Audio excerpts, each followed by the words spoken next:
I hate answering this question, and it also happens to be the #1 question I get asked as a football agent. And that is, do you think I can go pro?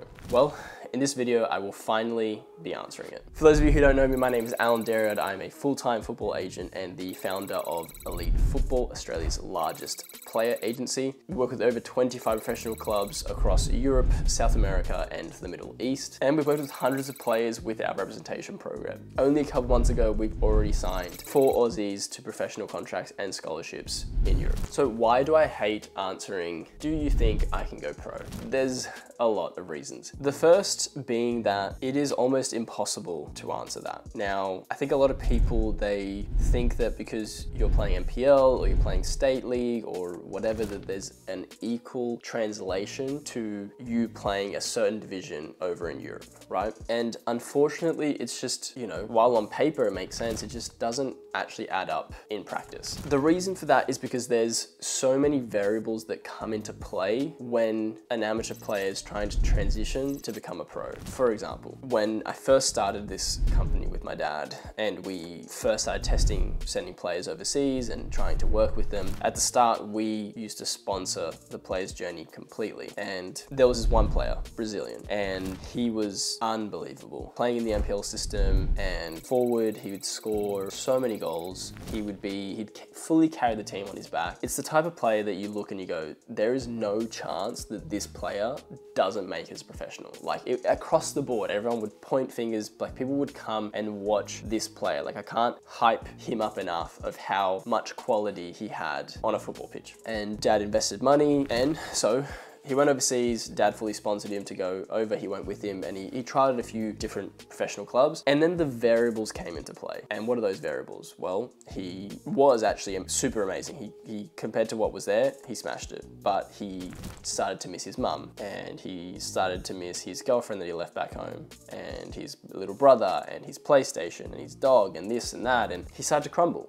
And so he didn't make it, right? Long story short, his head wasn't in the right place when going overseas. I've also had players that have come through elite football, and this is also part of the reason where, you know, I've never wanted to shun player away. I've never wanted to say to someone, well, you're not playing high enough in Australia, so you can't, I'm not gonna take the time to work with you and take you overseas. Because at the end of the day, I made it pretty far compared to other people here in Australia, purely through like sheer effort. Back in the day, I had a little talent, and if I could get to that as far as I did with the very little football that I had here in Australia, I never want to be the person to shun someone else. You know, I'd rather just do the best I can with everyone, right? And in the early days, this was something that I wasn't sure if I wanted to or not, right? To tell a player, hey, actually, you're not good enough, or actually your highlights suck, or whatever, let's not, like, I can't do this. And I just took a chance on a few players, and I went, look, I'll just do the same business side of things for every player.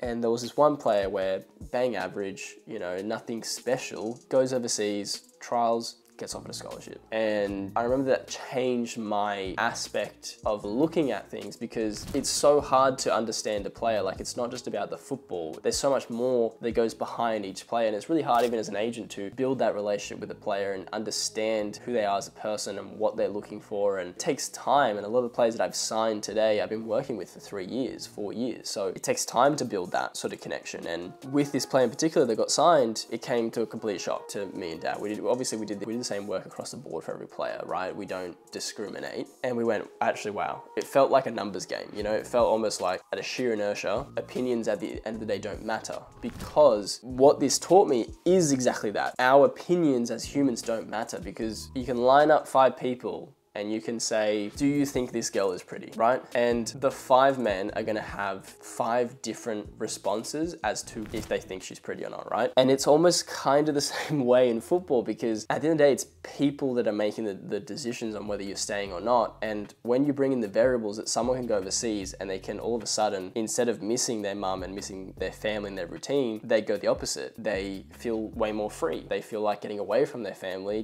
they just start to flourish, and they start playing better football, and they start enjoying it, and they're more charismatic, and the coaches want to be around him, and all these things you can't put down on paper. Like, a player has to just go through it. So until the player's there, there's things that we just can't, you know, calculate risk for. And so what this taught me is exactly that, is that people's opinions don't matter as much as you think they do, because at the end of the day, there's 120 professional clubs in Spain alone, like more than that. So just because 5, 10, 15, 20, whatever it is, say no, it doesn't mean that one of them isn't gonna say yes. At a pure like statistical chance, if someone was to go and trial at every single one, like 2% of them should say yes to you. So at a certain rate, it is just a numbers game in that sense. And that experience has taught me that just because I see things a certain way doesn't mean someone else over there is gonna see it the exact same way. There's too many variables that come into play to be able to go, yeah, this player, I've seen your highlights in your CV, I know where you play, you're gonna make it over there. So I think purely out of a bit of nepotism and parents feeling like they want that reassurance from me, or, you know, one of my agents, that of course everyone wants to hear, yeah, you're good enough, you're gonna make it pro. But at the end of the day, the people that go that route with players are the scammers. Like the people that are taking advantage of you are gonna give you that reassurance because they're gonna pull a rug over your head. And the way I work, the way our company works is the complete opposite, because you can't guarantee anything. There's too many variables that can happen. Like I could have a full agreement with the club before a player even lands, but even then it's like until the contract's there and signed and the player's there and playing, it's like you just never know. Like the football world moves really quickly, like things change fast. And when it comes to, do you think I'll go pro? My honest response is, I don't think my opinion matters. My job isn't to tell you that you're gonna be pro or not. It's almost like going to a lawyer, say you've committed a crime or something, or maybe you haven't, or maybe you've been accused of a crime, and you go to get a lawyer and you get representation from a lawyer. And at the end of the day, the lawyer's just doing his job. He doesn't care whether you're guilty or you're not guilty. Good lawyer is just gonna try and do the best thing that they can for you, which is either save you from a trial or whatever it is, a conviction or whatever. And for me, it's the same thing. I see it the same way. It's like, it's not my job to say if a player is good or bad, or tell them that they can or they can't do something, because there have been players that have completely surprised me. Like on paper, I go, probably not. I'd probably recommend realistic. And I might say this to the player. I'll always give my opinion and my thoughts to players, but I'll never stop a player from doing what they want to do.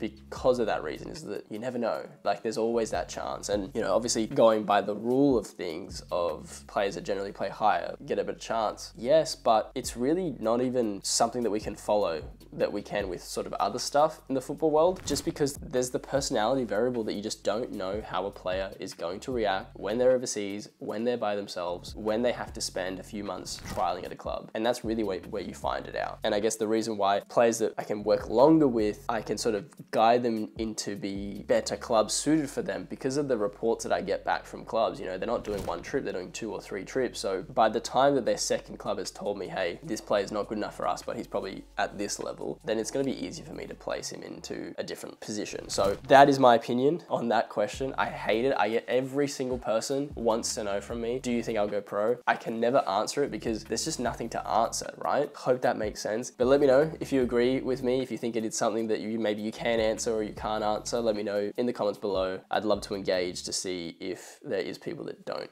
agree with me.